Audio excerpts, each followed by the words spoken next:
Boa noite, Fábio. Tudo bom?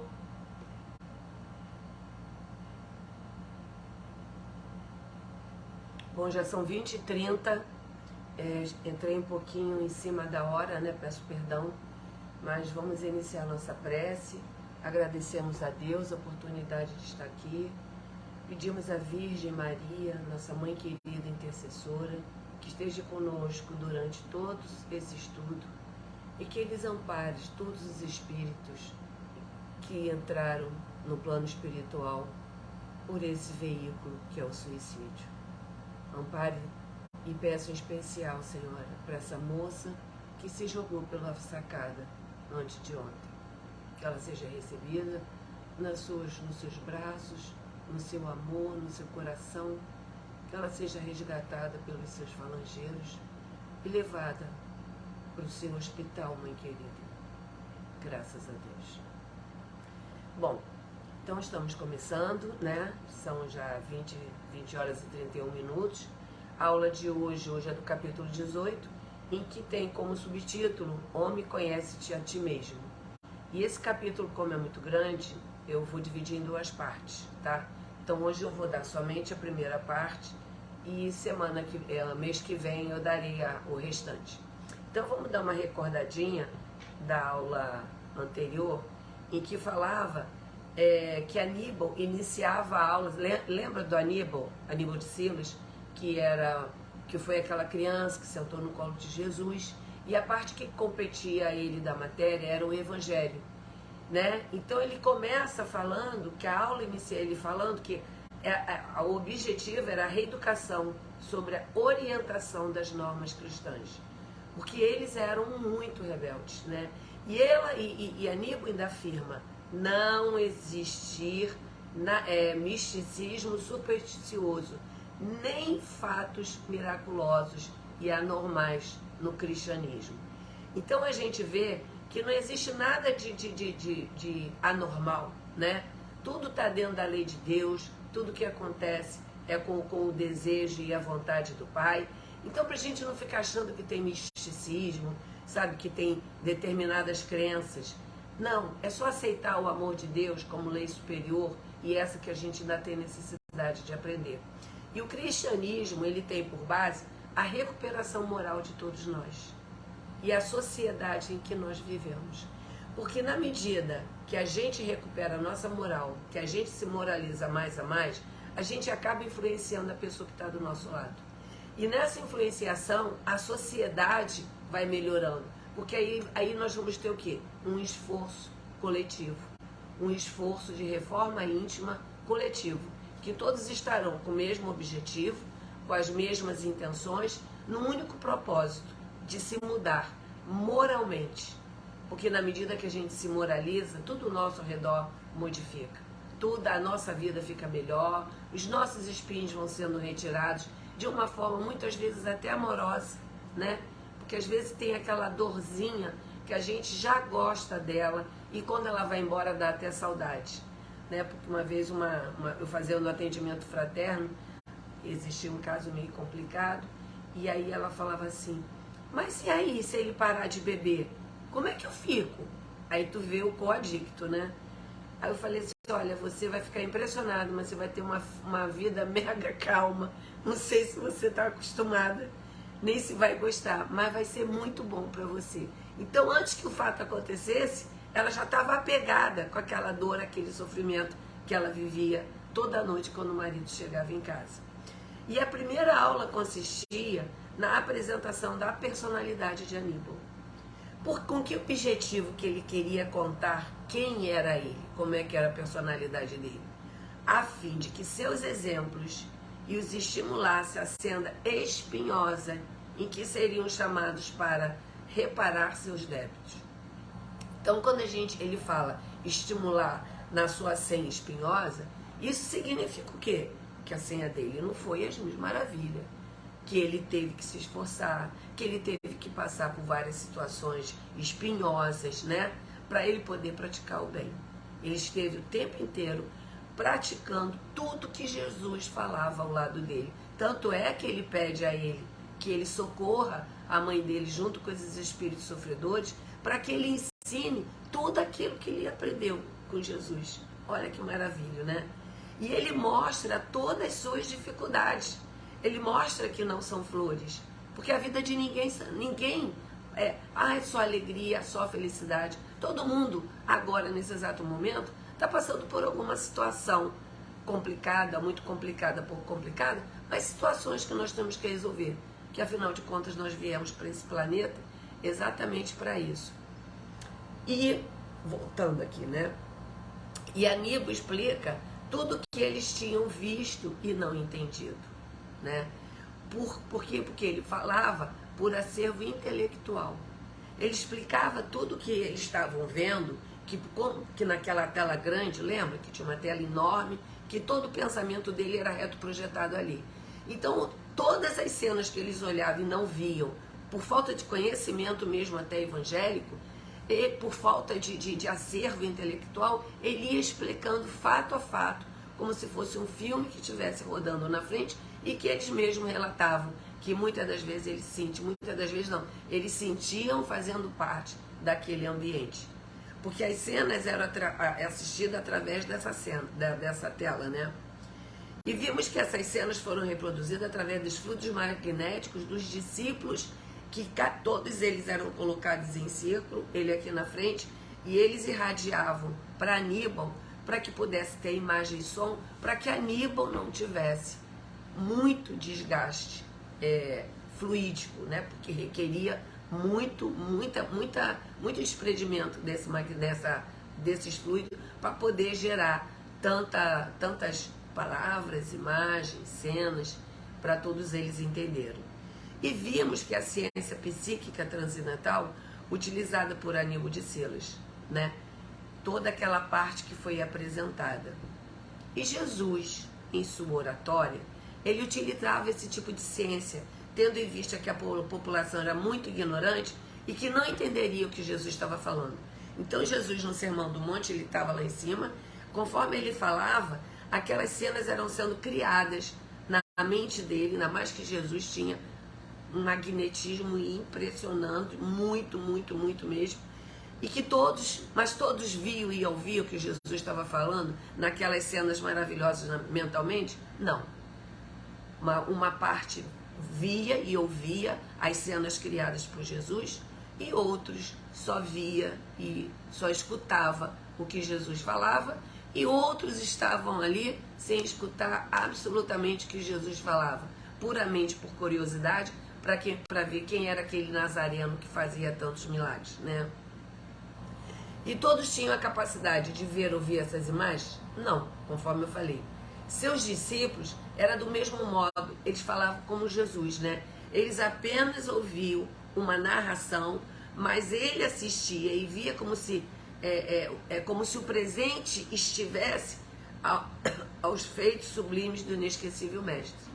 Então, quando os seus pupilos, né, quando os seus discípulos, eles, após a partida de Jesus, a mesma coisa acontecia. Eles começavam a falar e acontecia o mesmo fato como Jesus acontecia. Eles iam falando, as imagens iam se reproduzindo na mente de alguns, outros só ouvia e outros nem ouviam coisa nenhuma. E até que uma certa aula, Aníbal apresentou-nos a figura de Jesus. Gente, Nossa Senhora, nós estamos falando de um grupo de suicida, criminosos do plano espiritual. Esse grupo, Aníbal apresentou a eles as cenas de Jesus, a figura de Jesus real, não essa que a gente fica idealizando na cabeça. E as cenas descritas pelo Aníbal eram mostradas com clareza impressionante. E ele oferecia, através de sua oratória impecável, de suas exemplificações na vida prática. As lições eram da mais elevado cunho moral, né? Porque todas as passagens de Jesus... Gente, uma boa noite para todos vocês, tá? Eu tô só vendo assim passar o nominho de vocês, mas ó, sintam-se todos beijados, acolhidos, abraçados. E impressionante ver essa imagem de Jesus e Aníbal relatando os seus... A internet aqui está muito ruim hoje, tá? Então, quando eu der uma paradinha foi porque a internet deu um break. Então Jesus disse: vinde a mim, todos os que estáis, todos os que estáis cansados e sobrecarregados, e eu vos aliviarei. Tomai sobre vós o meu jugo e aprendei de mim, porque sou manso e humilde de coração, e acharei descansos para a vossa alma, porque o meu jugo é suave e o meu fardo é leve. E essa passagem é muito grande, porque apesar de algumas pessoas, isso está em Mateus, está em 11:28, achar que Jesus tiraria todos os fardos. Ele não falou isso. Vinde a mim todos vós que sofreis, acharei descanso para as vossas almas. Porque todo o conteúdo evangélico que Jesus passou dava conforto para a pessoa, dava força para continuar andando, dava uma luz no final do túnel. Jesus não prometeu que iria tirar as dificuldades. Jesus, nessa passagem, ele não diz que vai tirar os seus espinhos do seu caminho. Porque ele fala: o meu jugo é suave e o meu fardo é leve. Porque depois que a gente conclui as nossas tarefas, nós chegamos no plano espiritual muito melhor do que quando nós entramos na encarnação. E Camilo continua: tínhamos aulas práticas onde testemunhávamos a eficiência do aprendizado teórico, até de que as provas reais de uma nova encarnação terrestre nos conferisse a palma da reabilitação. Então todos eles estavam tendo a prática teórica mesmo do que eles tinham que aprender, porque essas aulas eram preparando todos eles para a futura reencarnação. E ao entardecer, eles eram-nos permitidos recreios no grande pátio da universidade, lembra? Mas não poderiam sair da colônia sem escolta. Ainda não tinham liberdade de ir e vir. Reuníamos então em grupos homogêneos e nos dávamos conversações, comentários em torno de nossas vidas e da situação presente. Então, quando eles se reuniam naquele grupo homogêneo para a hora de lazer, eles conversavam sobre as suas dificuldades, sobre suas quedas. E é muito bom que eles viam que eles não só eles tiveram se enganado, né, em relação à vida pós-morte. Mas tudo isso, eles tinham um vigilante para cada grupo, até mesmo para orientar esse tipo de conversas, para que a coisa não ficasse densa e eles caíssem naquela vibração anterior de ficar se culpando, de entrar em depressão e tudo mais. E Emmanuel nos diz, foi o que eu não li na aula passada, na Vinha de Luz, o seguinte: que o homem sofrerá tentações, que cairá muitas vezes, que se afligirá com decepções e desânimos na estrada iluminativa. Não padece dúvida para nenhum de nós, irmãos mais velhos em experiência maior. Entretanto, é imprescindível marcharmos de alma desperta, na posição de reerguimento e reedificação, sempre que necessário. Que as sombras do passado não fustiguem, mas que jamais nos esqueçamos de reacender a própria luz. Quer dizer, o passado, tem pessoas que falam: gente, o passado não serve para nada. Serve. O passado, ele nos serve para ele nos mostrar o que nós fizemos de enganoso que não precisamos mais cometer. É bom consultar o passado quando tiver dúvida do seu presente, para ver que aquela estrada não convém mais caminhar, que aquela situação não convém mais viver, ou que, exatamente ao contrário, que em função de ter feito errado, pegar novos caminhos, novas histórias, novas caminhadas, para poder então chegar no seu ponto de destino, nessa grande viagem que são as nossas encarnações. E assim termina o capítulo da aula passada, e hoje nós vamos entrar no Homem Conhece-te a Ti Mesmo. Gente, vocês me dão só um minutinho que o cachorro está aqui batendo na porta, eu vou abrir, senão eu não vou me concentrar.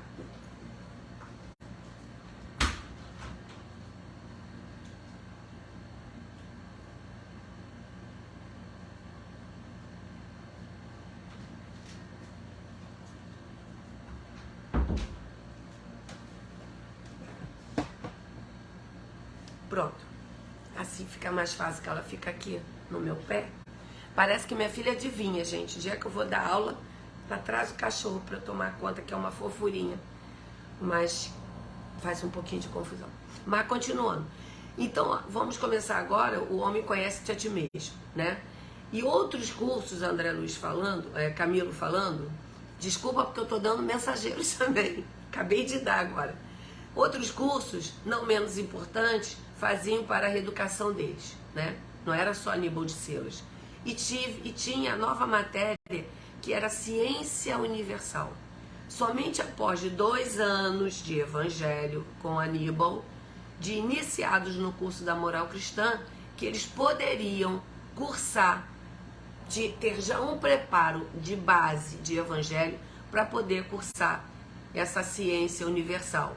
E essas mesmas análises começavam a necessidade de estudar as leis próprias, aprendendo a se conhecer intimamente, preparando-se para as futuras realizações.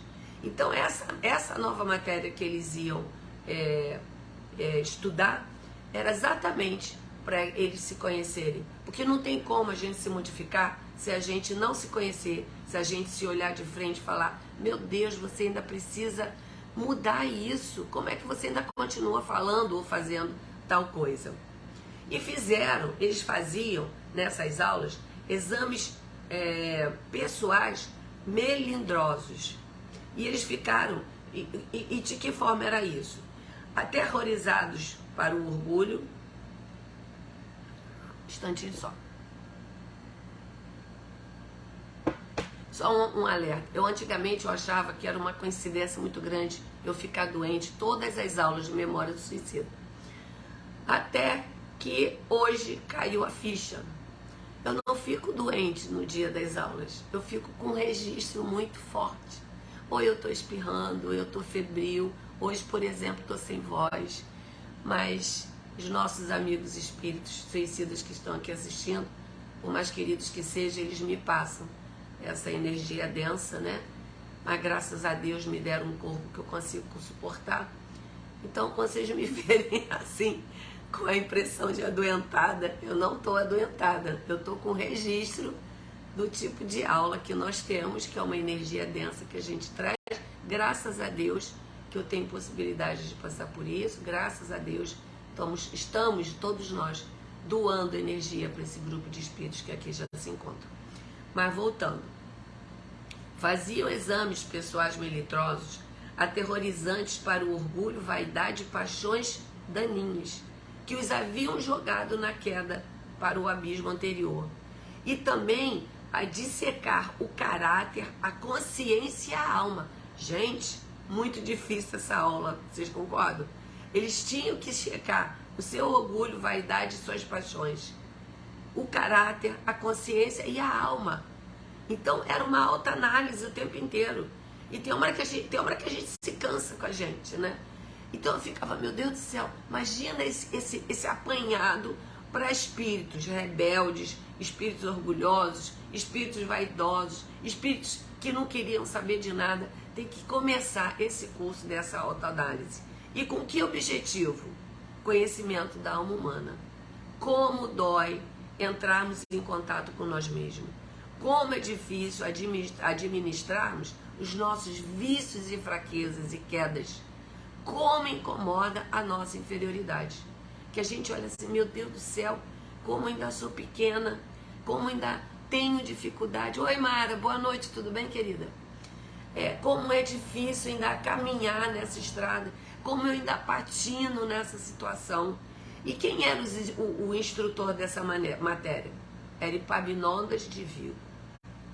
Era um homem franzino, é aquele que eu falei lá atrás, lembra? Ele era franzino, modesto e venerável.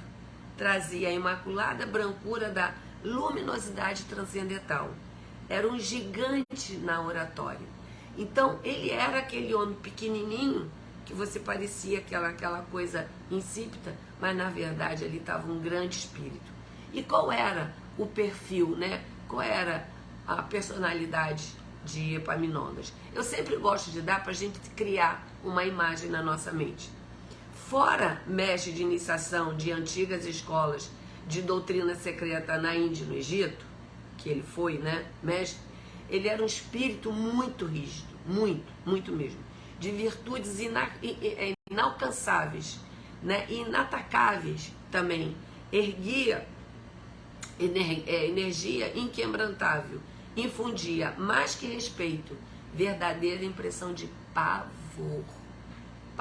Quando eles chegavam, todos eles não tinham nem respeito, eles tinham medo, era uma coisa apavorante, que nós vamos ver agora por quê. A presença dele, quando o Epaminondas chegava, eles se sentiam desnudados dos disfarces inventados pelos sofismas conciliatórios. Porque, na verdade, nós temos uma capacidade muito grande de conseguir pegar o nosso errado e querer colocar certo, né?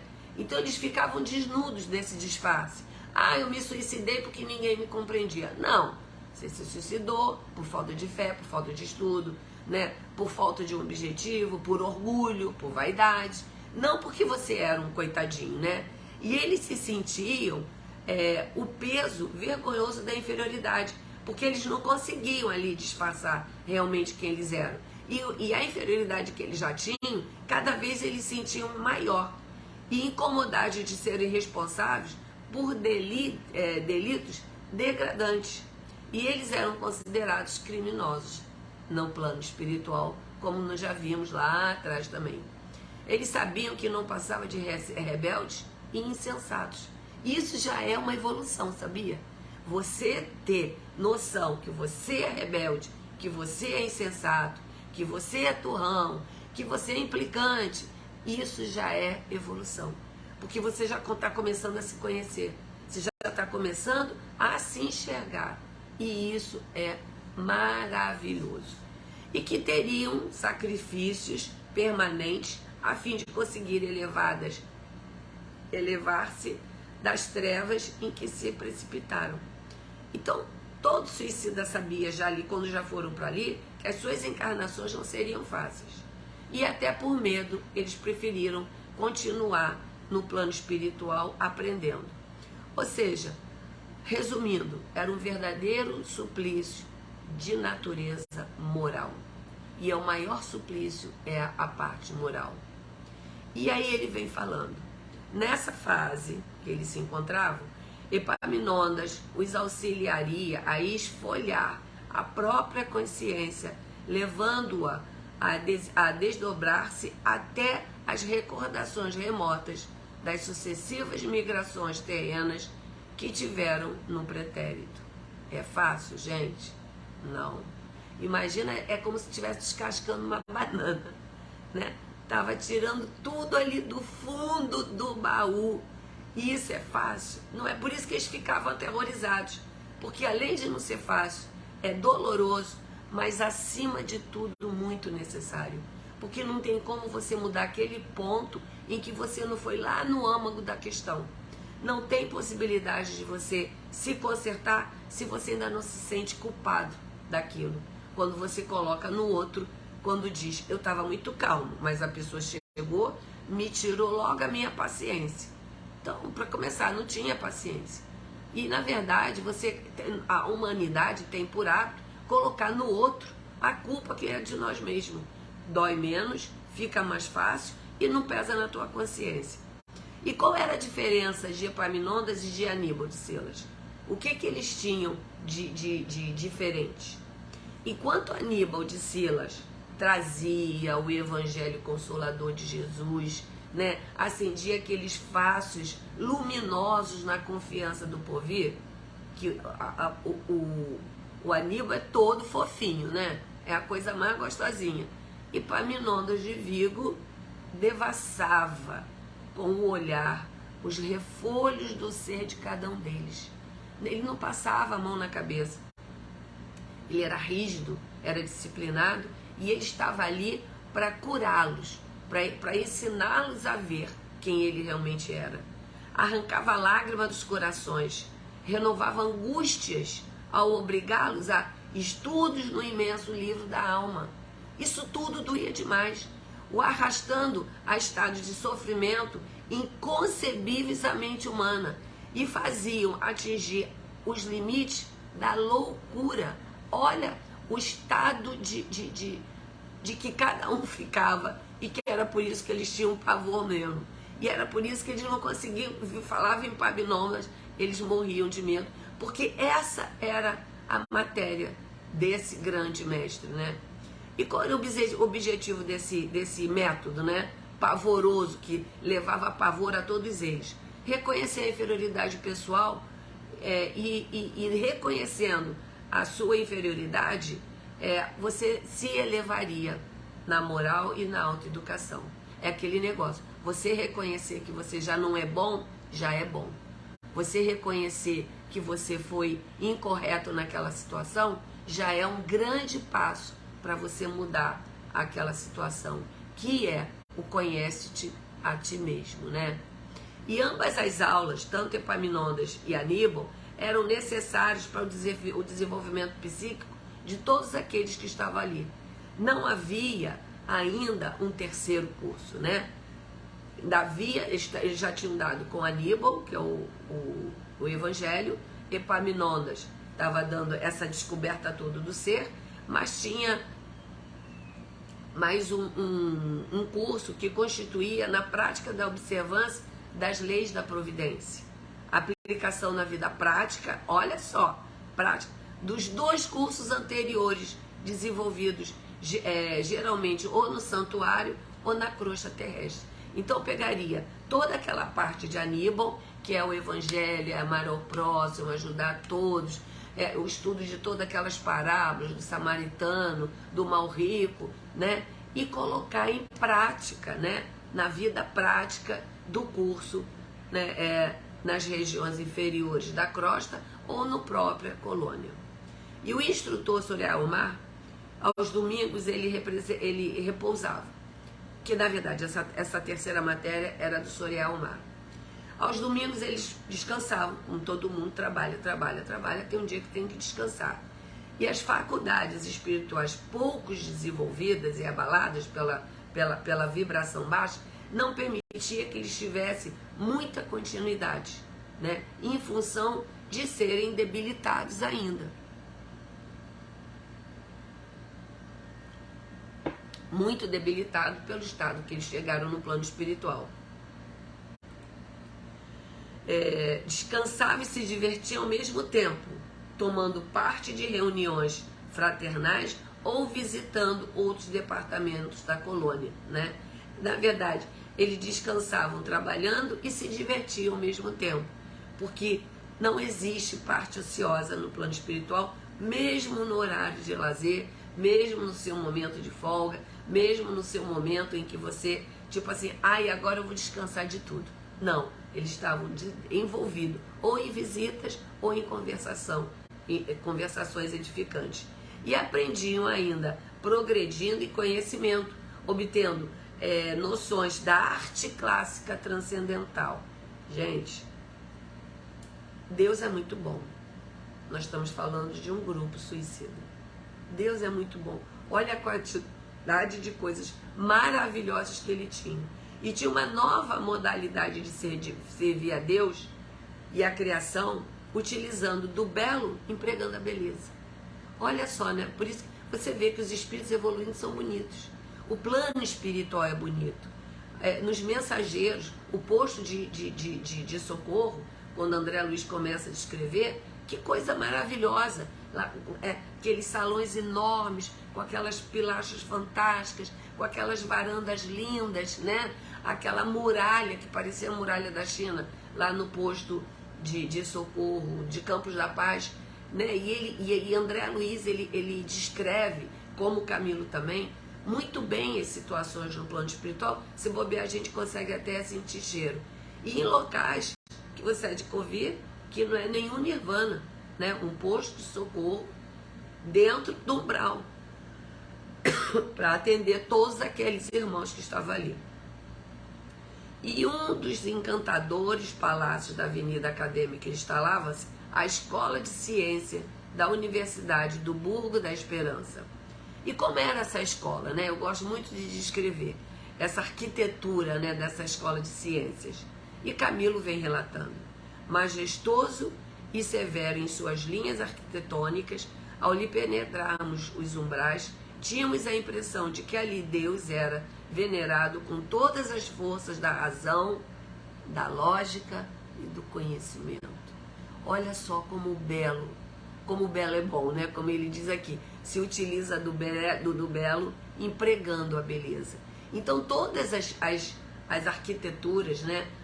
As construções no plano espiritual, elas são faraônicas, são bonitas, são grandiosas, porque o belo faz parte de Deus, faz parte. Ele quer que nós vivemos em lugares bonitos, em lugares arejados, em lugares iluminados, né? E assim ele mostra o plano espiritual pra gente, que há de convir que nosso lar está dentro do umbral. É um umbral fino, mas é um umbral. Nós vivemos dentro do umbral, que é o planeta Terra está no umbral. E olha que planeta, que região linda é o nosso Rio de Janeiro, né? E isso tudo ele está querendo falar de quê? De fé raciocinada. O local era exatamente idêntico ao recinto onde se ministrava a ciência do Evangelho. O cimo da tela era indispensável em todas as aulas para a captação da vibração e pensamento. Ou seja, entrava, tinha aquela tela imensa do chão do teto até o chão, até o final, que era aquela tela monstro, e que ali passava todas as informações, todas as vibrações e todos os pensamentos em formas vivas, né? E ali estava escrito em cima: homem, conhece-te a ti mesmo.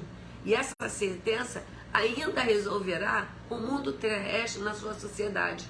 Porque na hora que a gente se conhecer aqui no nosso planeta, nós vamos nos melhorar. A gente vai se modificar.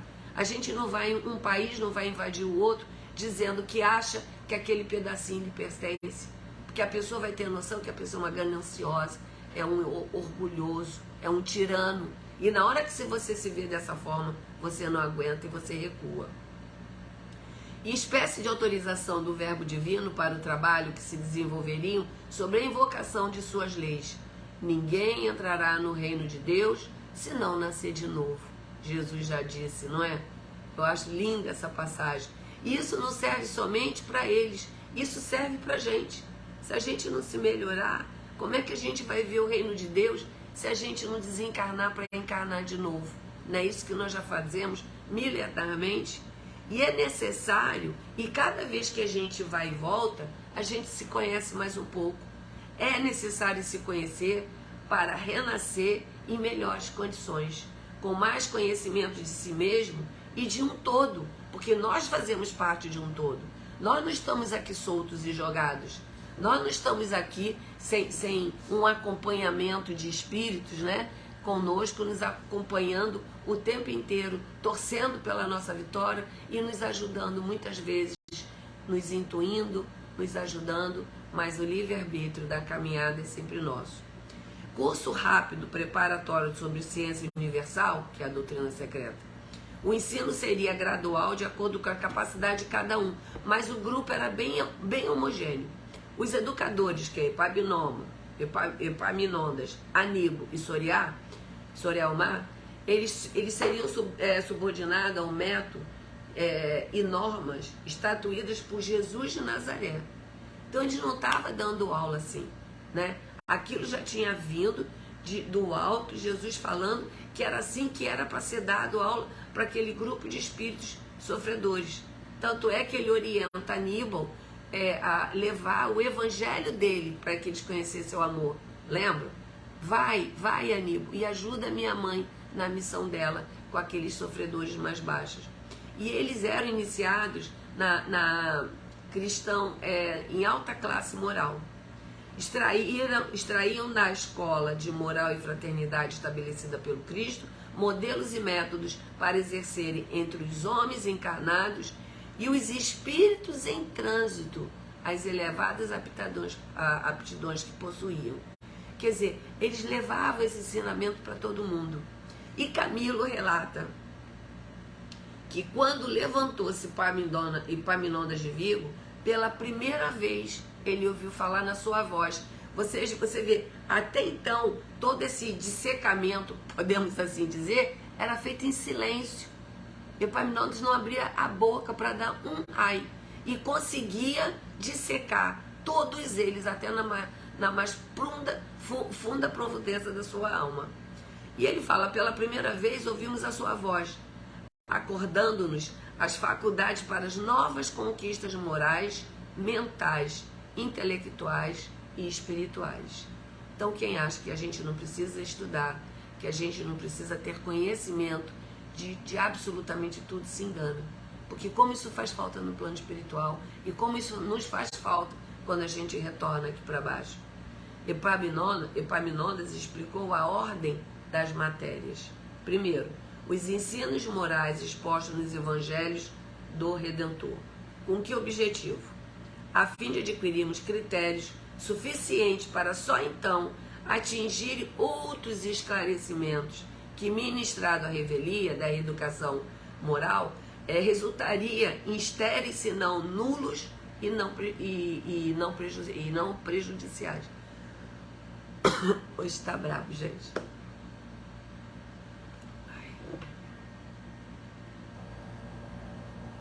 Já pedi até para eles darem um passinho para trás, sabe? Dá só um passinho para trás, para pelo menos minha garganta melhorar um pouco. Bom, já me perdi aqui. Então esse objetivo, o Epaminondas falava que, primeiro, tinha sido o evangelho, né? Para eles pudessem entender toda aquela situação de amor, caridade, de servir, de trabalhar, porque Jesus fala o evangelho o tempo inteiro, que servir, trabalhar, né? Amar o próximo, e eles tinham que ter esses critérios. E Camilo relata, né, ele falando, naqueles 2 anos de aplicação incansáveis, predisposto nosso eu para, agora, receber o prosseguimento do curso que nos favorecia habilitações para reerguimento moral decisivo. Então, se não tivesse aquela base do evangelho, eles não conseguiriam caminhar. Camilo reconhecia a necessidade do método, que era um curso preparatório, não poderia ser leve nem rápido, porque eles demoraram 2 anos com Aníbal. Só depois de 2 anos que eles foram para Epaminondas. E ele ainda teria que, antes de tudo, preparar o espírito deles, que eram totalmente despreparados de absolutamente de tudo isso. E era por isso que só depois de 2 anos eles puderem entrar em contato com o atual instrutor.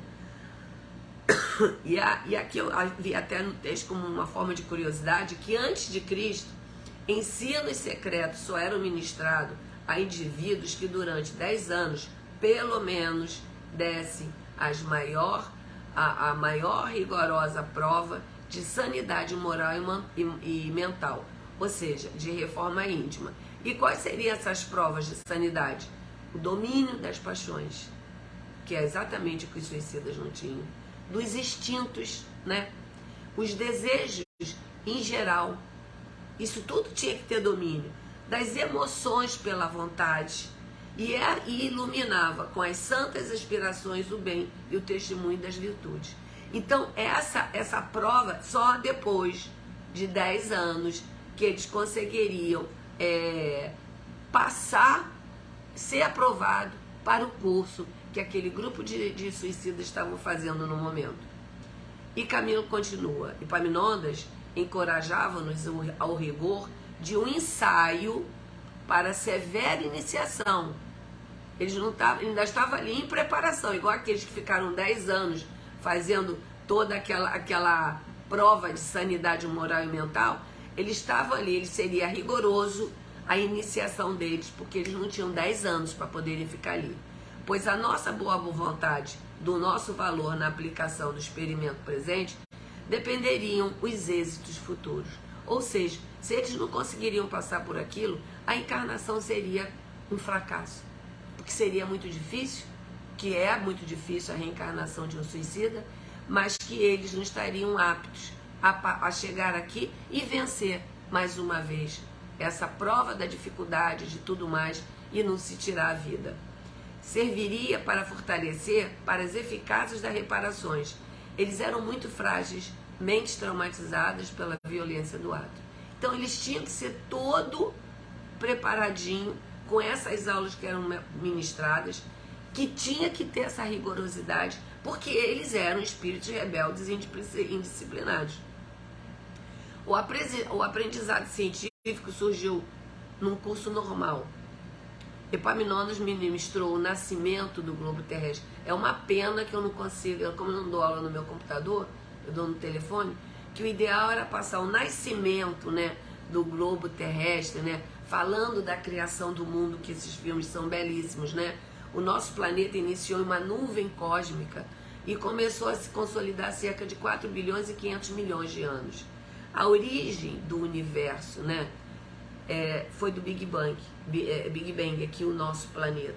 Só que tem uma teoria nova, porque antes eles diziam que era a colisão de duas estrelas, que aí se transformou em milhões de pedaços, e esse pedaço que foi em fogo, e que aí passou por todo o processo de resfriamento e tudo mais. Na teoria de Michio Kaku, quem tiver interesse, esse livro é Hiperespaço, é interessantíssimo. Ele não é um religioso, ele é um cientista. Esse livro eu amo, tirei muitas coisas ali já para falar sobre essa matéria. E ele explica ali a nova teoria dele, da seguinte forma do Big Bang, que não é o choque de duas estrelas, e sim a separação de uma estrela em dois outros universos. E essa divisão que acontecia a grande explosão. Em vez de ser o choque, não foi o choque, é a separação. Está muito explicado, quem quiser ver vídeo no YouTube, é muito interessante. E eles vendo isso tudo nessa tela gigantesca, fazendo parte dessa grande explosão em que foi criadas as etapas de que o planeta primeiro virou fogo, em seu estado primitivo, depois o planeta sobe para um estado de resfriamento. Quem tiver mais curiosidade pode consultar a Gênese, né? Que aí atmosferas, os gases, aí subia, aí chovia, aí tinha aquelas grandes tormentas, tinha aquelas grandes tempestades, e aí foi criando no terceiro momento o nosso planeta. Já foi se formando os mares, os rios, né? A atmosfera já foi cedendo e tornou-se esse planeta que nós temos hoje. Mas tudo começou no caos. Os elementos eram confusos e a Epaminondas descreveu as cenas vivas em atividades reais. Olha que maravilha poder assistir a criação do mundo, gente. Nossa, só de falar eu fico arrepiada. Como se houvesse participado com efeito do nascimento, do crescimento do sistema solar. Nós estamos falando de suicida. E olha só que maravilha ter esse tipo de aula.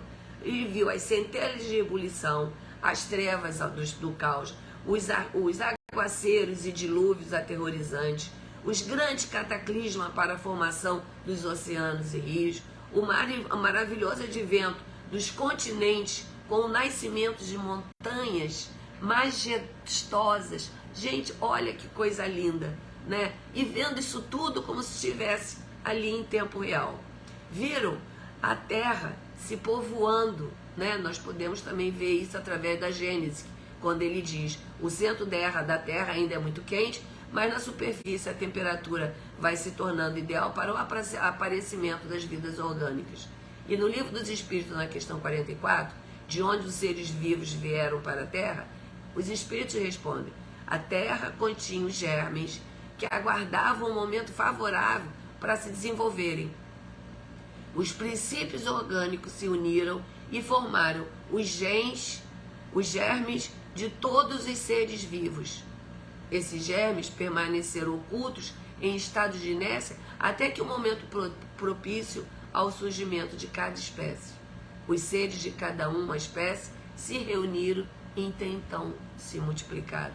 Aí vimos os dinossauros monstruosos, os lagartos de forma e força inconcebível, os mastodontes, a delicadeza do corpo humano, a pré-história, em um livro tenebroso, imenso e magnífico.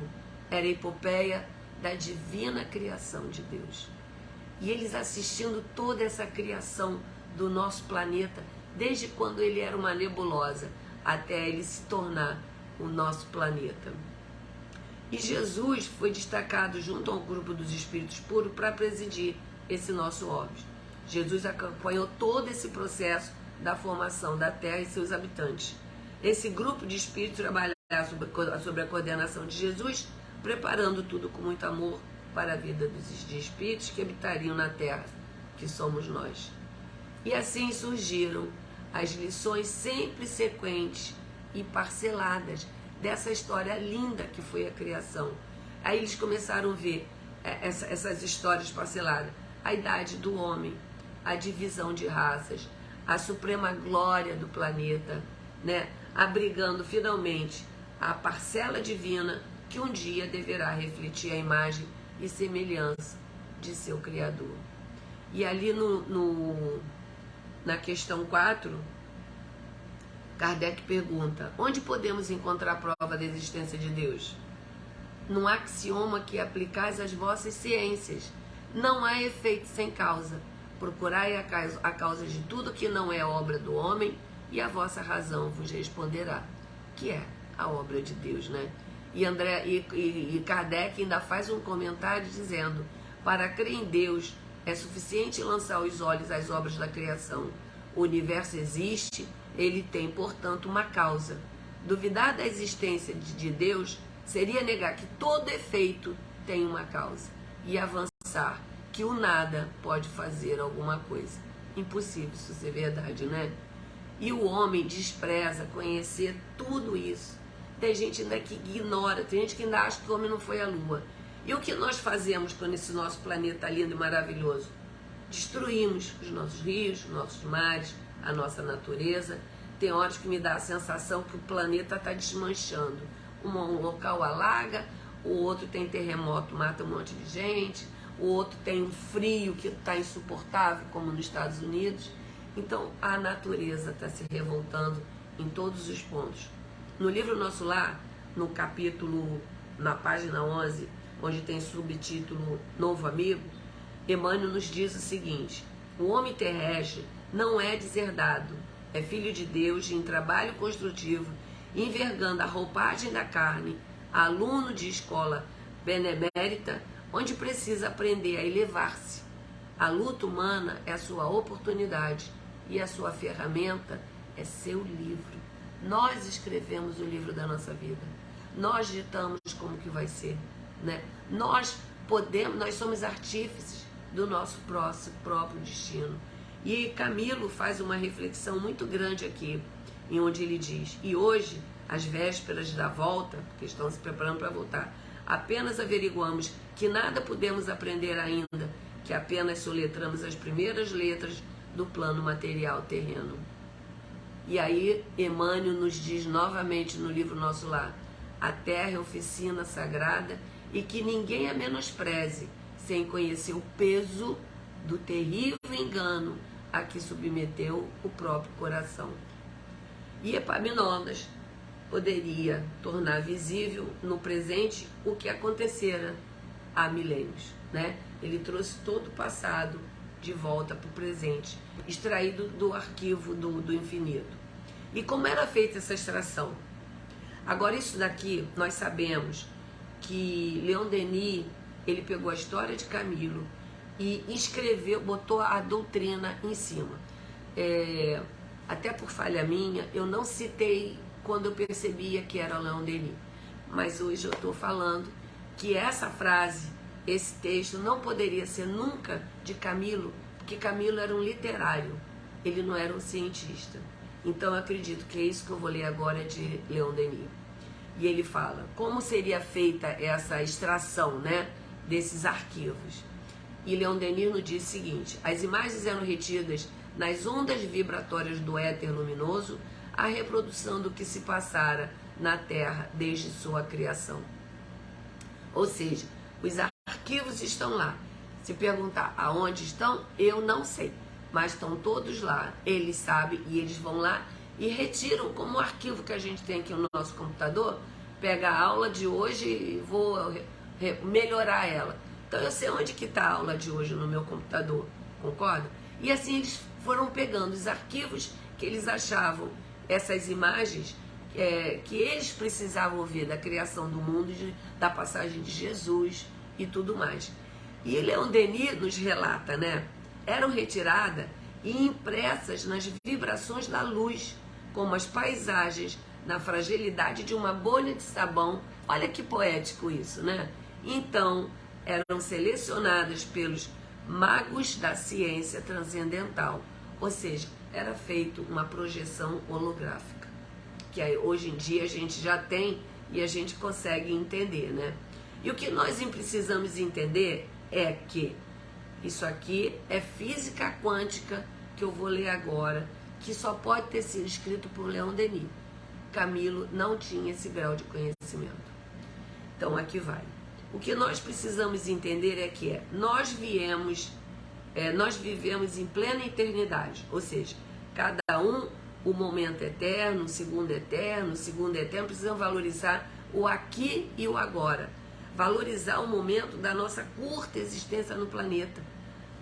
A nossa existência é um tiquinho assim, e a gente se desperdiça com um monte de besteira, com um monte de tristeza, com um monte de indolência, em vez de procurar aproveitar o tempo que nós temos aqui. Somos cidadãos do infinito, e para a eternidade o que existe é o momento presente, sem o caos, ocasos, ou seja, sem término, sem intervalo. A eternidade vive dentro do presente, porque justamente é esta a sua particularidade, que é o aqui e agora. É a oportunidade que temos de eternizar os momentos que nós estamos vivendo, por exemplo, agora.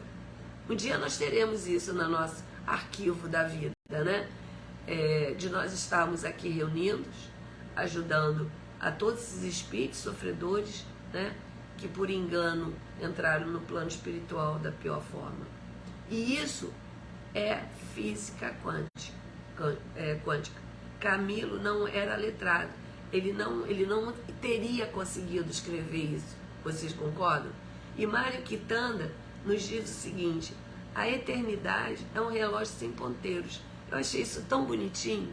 E é verdade, porque não precisa marcar o tempo. Nós somos eternos. Nós só temos que nos apressar um pouquinho para essa nossa caminhada a gente não ficar patinando tanto assim como nós temos patinado. E Camilo relata: agora, obedecendo não mais aos processos circunscritos a um recinto acadêmico limitado, mas a excursões em pleno espaço. Olha, gente, como universitários em curso prático. Então, eles iam para a aula prática deles nas excursões. Eles excursionavam pelos conhecimentos. Tu vê como todos eles iam sair dali mais cultos mesmo, né? E a gente vê como é diferente o nosso curso prático aqui para o plano espiritual. Eles vivem a criação da Terra, eles vivem, visitam os cosmos, né? Eles visitam as outras orbes. Isso é um curso que eles estão fazendo, gente, de altíssimo nível, altíssimo nível. E em função das forças muito limitadas, somente foi concedido visões mais ou menos aproximadas, através dos aparelhos apropriados, que eram aqueles aparelhos que nós já conhecemos, que eram colocados para eles poderem ter essa visão e ter a sensação que está ali dentro. Imagine você ter a sensação que está ali dentro, presenciando o Big Bang, né? E esse livro do Michio Kaku, acho que o nome dele é esse, Hiperespaço, vale a pena comprar, quem tiver interesse, né, nessa matéria, ou quem for dar aula, como eu precisei dar, não é minha formação, a gente tem que sair lendo tudo, catando tudo, para poder passar a matéria, que muitas vezes são difíceis de uma forma fácil. E assim nós chegamos no nosso final dessa primeira parte, né, que eu peguei somente a aula em que falava sobre a criação do mundo e tudo mais. Aí nós vemos a beleza e a profundidade de todas as aulas, né? O encantamento como aquilo tudo era feito, como eles só ouviram Epaminondas falar quando ele foi discursar, que até então as aulas anteriores tinham sido todas em silêncio, e eles tinham pavor dele, por tudo que ele conseguia fazer, de secar cada um deles até a última gota. para que eles pudessem chegar à dor e o sofrimento. Aí tu vê como a dor e o sofrimento crescem. Eles precisavam daquela dor, eles precisavam daquela situação para que eles pudessem crescer, para que eles pudessem se enxergar, né? Conhecer-te a ti mesmo. Essa é a lição de hoje. Vamos ser mais francos conosco, vamos nos olhar mais de frente, vamos encarar as nossas deficiências e ver como é que nós podemos fazer para melhorar, né? Vamos encarar os nossos vícios, ver aonde eles estão e de que forma nós podemos modificar aquilo, né? Higienizar o pensamento, gente, eu não canso de falar isso, como é necessário que a gente higienize nosso pensamento para nós termos um dia melhor, porque às vezes a gente já acorda com um duelo contra a pessoa, tem vezes que você já acorda fazendo uma tempestade no copo d'água, porque o seu pensamento te levou para essa zona difícil e trevosa que nós nos colocamos. Vamos fazer melhores escolhas de pensamentos, de amigos, de seleção de filmes, de seleção de música, né? Nosso Lar foi um dos primeiros livros de André Luiz e nós vemos ali a cidade da música, né? A beleza que é aquilo ali, a beleza que eram as reuniões. Vamos colocar os nossos ouvidos um pouco mais seletos para a gente conseguir alcançar as canções celestiais, né? Eu me lembro quando a gente era criança, meu pai sempre colocava músicas clássicas. E aí minha mãe, a gente reclamava, ainda mais que foi na época de Beatles, né? De Roberto Carlos, Erasmo Carlos, Woodstock, todo mundo querendo saber de rock and roll. E meu pai botava Chopin, Bach, e a gente reclamava e ele falava, vocês precisam educar seus ouvidos. Vocês podem escutar tudo, mas tem que fazer a seleção pelo melhor. E é impressionante, todos nós escutamos música clássica. Aquilo que a gente reclamava quando a gente era criança, todos nós temos por hábito ter uma música assim conosco. Outro dia eu cheguei para almoçar na casa da minha irmã, estava tocando lá uma partitura que nós duas gostamos muito. Eu falei, ai Nininha, essa música me lembra aquelas noites que ficava sem luz e que a gente tinha que ir pro piano, porque também tinha isso, né? Tinha que tocar piano, para ficar tocando Bach, Beethoven e por aí vai. E isso eleva mais a gente. É um exercício que a gente faz escutando essas músicas clássicas para a gente se melhorar também. Já é um grande passo. Então, já terminando a aula, a próxima aula vai ser dia 28/3, em que eu vou dar continuidade a essa segunda fase, desse primeiro momento. Graças a Deus terminei a aula sem estresse hoje, né? Ainda fiquei aqui agarrada no relógio para não ultrapassar o horário. Então foi um prazer estar com vocês de novo, vocês queridos e amados do meu coração. Me desculpe a minha aparente falta de saúde todas as vezes, mas são registros que eu passo. Isso faz parte do trabalho também. Então vamos levar nosso pensamento, agradecer a Deus, a Maria, a todos os benfeitores que estão conosco, pela oportunidade dessa noite, pela oportunidade desses exemplos maravilhosos que nós viemos retirando dessa obra belíssima de Ivone Pereira. Agradeço, Senhor, por mais uma vez estar me dando a oportunidade de dar esse livro. Agradeço de ter todas essas pessoas junto comigo nesse momento, repartindo esse conhecimento que Camilo nos trouxe de uma forma tão amorosa.